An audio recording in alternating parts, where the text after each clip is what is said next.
everybody, I'm Jonathan Lovegrove, and joining me is Nanette Iatesta, and welcome to the Greer Stories Podcast. We are so excited to be back. Our last episode was in March of 2020, so COVID did kind of put us on hold, but we are excited to be back with a new episode. Today we are talking about Little Chicago.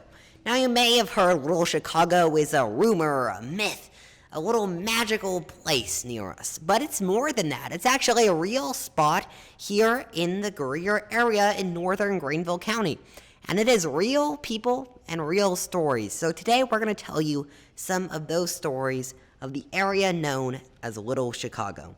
So let's get started. Another character from Little Chicago area was a man named Sidney Bowen. And this man had kind of an interesting task, self-appointed task. He would pick up animals that had been killed on the roadway, and he put them in a little wagon, take them back to his property where he had a cemetery, and he would bury the animals there. And of course he decorated their graves with flowers that he had gotten from other cemeteries that were no longer useful, that maybe had faded a bit, so he brought them to the graves of his animals. And then a most remarkable thing about Sidney was he not only buried these animals, but he conducted a funeral for them and preached their funeral. So at any given time, you could see this man walking around the area of the dark corner of Little Chicago, and you could find him with his wagon and paraphernalia that he needed to do this task. Now in Little Chicago, there were many interesting characters, and one of those characters was Mountain Lion Sloan. He told folks that he'd give $100 to anybody that could catch him working or catch him telling a lie. One day a man drove up to his house. He walked out of the back and said, "Oh no, I'm glad you didn't come sooner."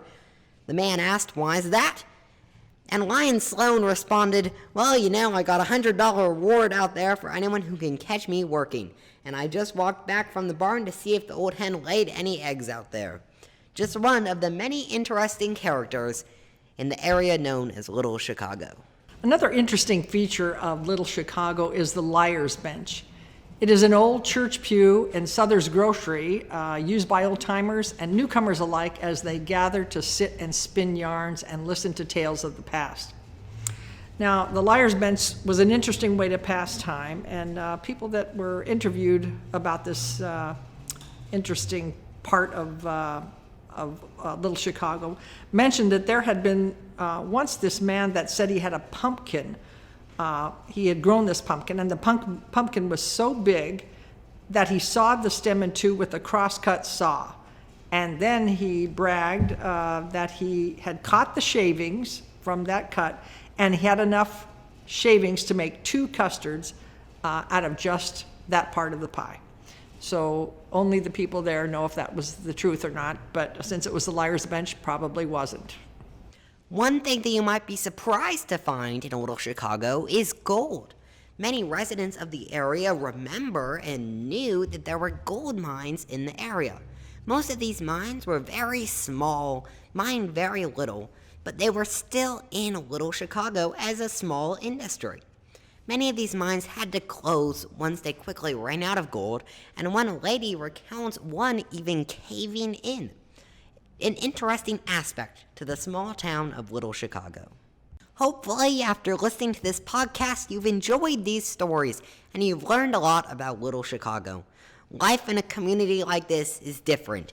Interesting characters, close relationships, and just an interesting life. We hope you've enjoyed learning about this area and these very special residents of Greer, South Carolina. Thank you for joining us for this episode of the Greer Stories Podcast. If you're listening on a platform like Spotify or Apple Podcasts, be sure to click the subscribe button to stay notified on future episodes. And if you're listening on YouTube, be sure to subscribe to the Greer Heritage Museum for the latest on Greer history. Thank you for listening, and we'll see you next time.